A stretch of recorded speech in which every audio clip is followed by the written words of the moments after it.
Before diving into this incredible story, consider subscribing to the channel and hitting the bell. Every story here has something to say, and you won't want to miss a single one. Leo Harrington, a lonely millionaire, gazed distractedly at the city from the balcony of his penthouse. The skyscrapers reflected the light of the setting sun, but none of it could fill the emptiness he felt since his wife's death. His life, though luxurious, was a series of meetings, contracts, and social gatherings. He was missing something that no amount of wealth could buy. That evening, he decided to escape his gilded world for a moment and go to a small neighborhood cafe, a place where no one knew him, where he could simply breathe. The cafe was lively, but warm, and a young waitress caught everyone's attention not by her appearance, but by her infectious energy. His 8-year-old son, Nathan, who has autism, sat at a table, playing with his small toys. Nathan wasn't very expressive, and Leo often struggled to connect with him. But tonight, something unexpected happened. The waitress, Emily, noticing Nathan's shyness, made a spontaneous decision. She set down his tray, gently took his hand, and invited him to dance to the music playing softly in the cafe. Nathan, hesitant at first, followed her movements awkwardly, then with more confidence. Leo, surprised at first, felt his heart fill with an emotion he hadn't felt in years. Observing this simple yet powerful interaction, he understood something fundamental: happiness lies not in money or success, but in those moments of authentic connection, in the simple joy shared between people. That evening, Leo saw not only the light in his son's eyes, but also the sparkle of something new for him: hope, friendship, and perhaps even love. And as Emily laughed and guided Nathan through her steps, Leo felt, for the first time in a long time, that his life could truly change. Leo Harrington stepped out of his limousine in front of a small, discreet Brooklyn cafe, far from the flashy storefronts and luxury hotels he usually frequented. The rain had barely stopped, leaving puddles that reflected the streetlights. He pulled his coat tighter around himself and went inside, hoping for just a moment of peace and quiet. Inside, the atmosphere was warm. The wooden tables were a little worn, the walls covered with old photos and fairy lights. The cafe wasn't large, but every detail gave the impression that it had been designed to make you feel at home. Emily Johnson, the 23-year-old waitress, moved between the tables with a smile that lit up her face. She knew almost all the customers by name and knew exactly what they liked to drink. But this evening, her attention was captured by a table where a little boy was playing alone with a toy truck. "Hi, my name is Emily," she said softly, kneeling down to his level. "Want to dance a little?" Nathan Harrington, Leo's son, looked up at her in surprise. He was often reserved with strangers, but there was something in his voice that intrigued her. He nodded shyly. Emily held out her hand, and slowly, they began to move to the jazzy music playing in the background. Nathan took tentative steps at first, then let himself go, guided by his enthusiasm and Emily's patience. Across the room, Leo watched in silence. He felt an emotion he hadn't experienced in years. His son was laughing, and this little dance seemed to dissolve all barriers between them. Leo knew, in that precise moment, that this simple but pure moment had the power to change his life and Nathan's. As the music ended, Emily clapped softly. Nathan, his face lighting up, rushed into his father's arms. Leo felt his heart fill with a mixture of gratitude and wonder. For the first time in a long time, he felt happy. The next morning, Leo Harrington couldn't get the image of Nathan dancing with Emily out of his mind. It wasn't just a cute moment, it was a moment when his son had been truly happy, and when Leo had felt a warmth he'd almost forgotten. He decided he had to find out more about this young woman. Without warning anyone, he led Nathan to the cafe, hoping to find Emily. When they arrived, the little boy immediately ran to the counter, spotting the waitress. Emily greeted him with a big smile and hugged him. "Hello, Nathan. You're back," she said, laughing. Leo approached tentatively, unaccustomed to interacting with someone outside his circle of friends. Emily looked up and recognized him immediately. "Oh. You're the little boy's father," she exclaimed. "I'm so glad to see you again." They chatted for a while over coffee. Leo discovered that Emily wasn't just a waitress, she was independent, courageous, and had a huge heart. She juggled several odd jobs to support her family and, despite her challenges, always maintained a positive attitude. Nathan, for his part, never took his eyes off Emily. He mimicked her gestures, laughed at her jokes, and seemed to thrive in her presence.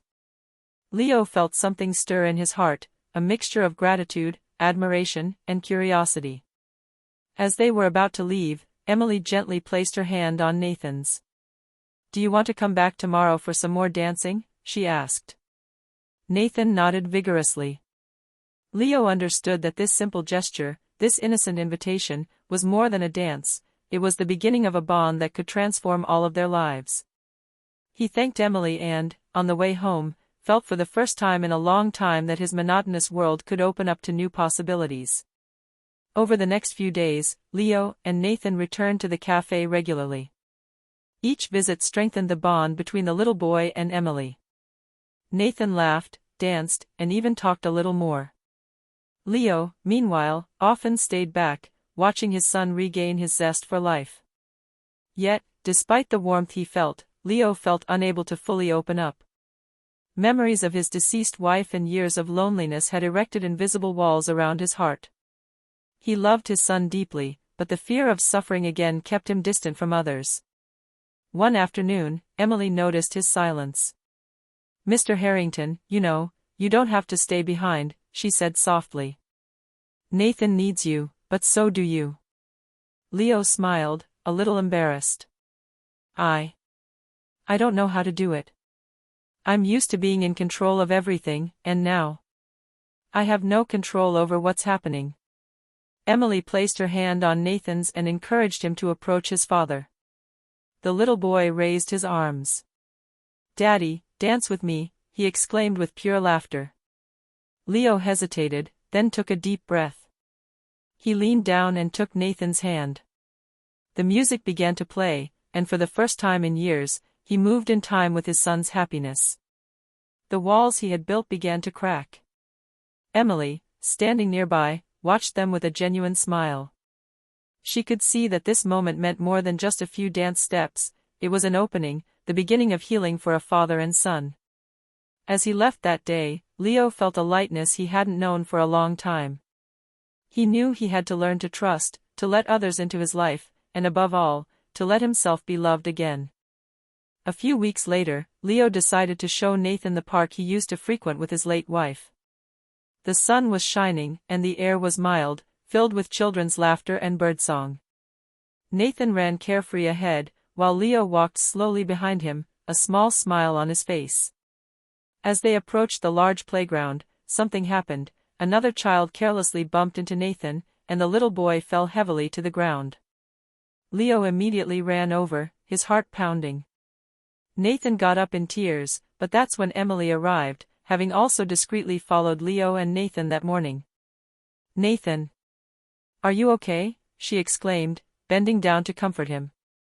She cleaned the small scratch on his knee and kissed him gently on the forehead. Nathan was still sobbing, but quickly calmed in Emily's arms. Leo watched, moved. Emily wasn't just caring, she knew exactly how to soothe her son. He realized how valuable her presence had been, and how much it had already changed the dynamic between him and Nathan. Yet this incident brought back to Leo a fear he thought he had overcome, the fear of seeing his son suffer. He felt helpless, unable to control everything despite his wealth. But Emily, with gentleness and assurance, showed him that some things cannot be predicted, and that true courage lies in being there, in supporting those you love. Nathan, reassured, resumed his games with a bright smile. Leo turned to Emily and said, almost in a low voice, "Thank you. I don't think I could have managed this alone." Emily smiled at him. "You're not alone. You have Nathan, and now, me too." That day, Leo learned a vital lesson. Life brought challenges, but they were easier to overcome when you had trusted people by your side. For the first time in a long time, he felt his heart truly begin to open. Over the next few weeks, Leo and Emily spent more and more time together, often at the cafe or in the small park near their home. Nathan, delighted, was beginning to think of them both as family. Emily's presence brought a lightness and joy that Leo had never imagined possible after the loss of his wife. One afternoon, after having coffee and watching Nathan play with other children, Leo decided to open up a little more. He told Emily about memories of his wife, their happy life before the tragedy, and his fear of loving again.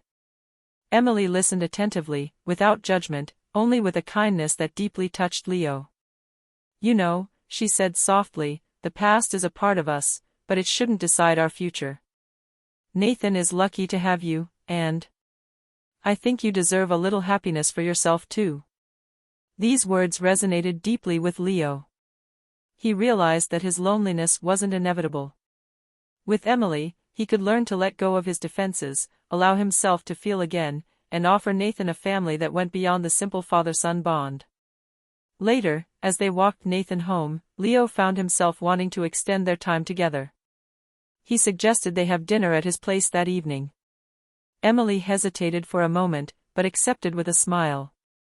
The impromptu dinner became a simple but meaningful moment. Leo, a businessman who was often cold and distant, laughed at Emily's stories about his clients and their daily misadventures. Nathan laughed even harder, happy to see his two worlds coming together. As the evening drew to a close, Leo felt a warmth he hadn't felt in a long time. Emily reached out her hand, and he gently took it. In that simple gesture, a deeper bond was formed, one that promised not only to reconcile his past and present, but also to build a future where he and Nathan could finally be happy. Despite the happy days they had spent together, Leo couldn't help but feel a lingering sense of unease.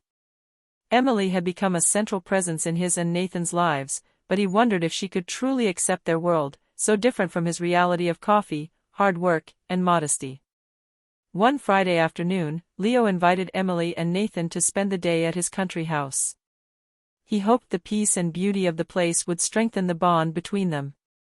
Nathan ran around the garden, laughing his head off, while Emily accompanied him, smiling and full of energy. Leo watched them, his heart light, but a small cloud of doubt lingered. Would Emily truly feel at home in this world she had never known? That evening, over a simple but carefully prepared dinner prepared by Leo, the conversation took on a more serious tone. "Emily," he began, "I know my life is different from what you know.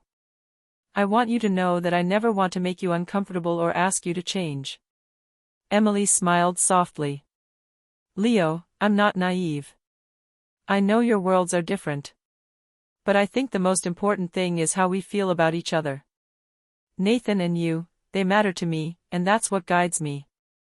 These words warmed Leo's heart, but inside, he still felt the fear of being hurt, of losing that precious bond.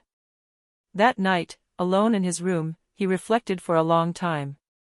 He understood that to move forward, he had to learn to trust, not only Emily, but also himself, his ability to feel and give love despite past hurts. The next morning, as they watched Nathan run through the orchard, Leo made a silent but firm decision: he would not let his doubts sabotage this chance at happiness. Emily had opened a door in his heart that he would never close again. And for the first time in a long time, Leo felt that the future, with its uncertainties and challenges, could be a future full of hope and joy, both for him and for Nathan. A few weeks later, an unexpected event shook the fragile balance Leo had begun to build with Emily and Nathan. During an outing downtown, Nathan started running toward a fountain, as he liked to do. Emily tried to catch up with him, but in her haste, she slipped and slightly twisted her ankle. Leo immediately ran over, his heart pounding. He took Emily in his arms and reassured her, but inside, he felt a mixture of worry and frustration. He realized how much he cared for her, and how afraid he was of losing her, even for a moment. "Leo. I'm fine, really," Emily said, smiling weakly, trying to mask the pain. "It's nothing. Nathan's fine, and that's what matters." But this incident made Leo realize that protecting those he loved wasn't always possible. He couldn't control every situation. To build a real relationship, he had to learn to trust, not only Emily, but also life and its unexpected events. In the following days, Emily and Leo spent more time discussing their fears, expectations, and boundaries. Nathan, observing his surrogate parents, felt safe and loved. He saw that his father and Emily were working to build something lasting and sincere. One afternoon, while they were walking in the park, Emily took Leo's hand and said, "You know, you and Nathan have shown me that happiness isn't perfect, but it is real. And I want to continue sharing that with both of you." Leo smiled, feeling warmth spread through his chest. For the first time, he understood that trust was not just a choice, but an act of courage. And that by opening his heart, he was allowing Nathan and Emily to create a true home together. One sunny Saturday morning, Leo decided to surprise Emily and Nathan. He had rented a small dance studio for the day, thinking it would be a way to combine Nathan's joy with Emily's natural passion for music and dance. Nathan burst out laughing as he took in the spacious room, with its gleaming parquet flooring and large mirrors. Emily, touched by the thoughtfulness, couldn't help but smile. "Leo, this is amazing." "Thank you," she said, taking his hand. They spent the morning dancing together. Emily showed Nathan simple steps, who enthusiastically imitated them. Leo, though clumsy, followed his son and Emily's movements, laughing every time he lost his balance. The laughter and music filled the room with an atmosphere of pure, spontaneous happiness. At one point, Emily grabbed Leo's hand and invited him to dance alone with her. He felt his heart beat faster, a mixture of nervousness and excitement. But through the touch of her hands and Emily's sincere gaze, he realized he no longer needed walls around his heart. He could love, and allow himself to be loved in return. Nathan, watching the scene, applauded enthusiastically. "Dad, you dance so well," he exclaimed, his eyes shining. That day was more than just a moment of leisure, it cemented a deep bond between the three of them. Leo understood that happiness resided in these simple moments, where love, trust, and joy intertwined. He also realized that Emily wasn't just a friend or a calming presence for Nathan, she was slowly becoming the person he wanted to share his life with. As they left the studio, the setting sun cast golden reflections on the streets. Leo felt a new certainty. No matter the obstacles of the past or the uncertainties of the future, he had finally found a genuine, simple, and shared happiness. Just as everything seemed to be settling into a happy routine, an unexpected event disturbed the tranquility of Leo, Emily, and Nathan. During an outing downtown, a minor accident involving Nathan forced Leo to intervene quickly. A small bicycle had hit Nathan, and he fell to the ground, scared and crying.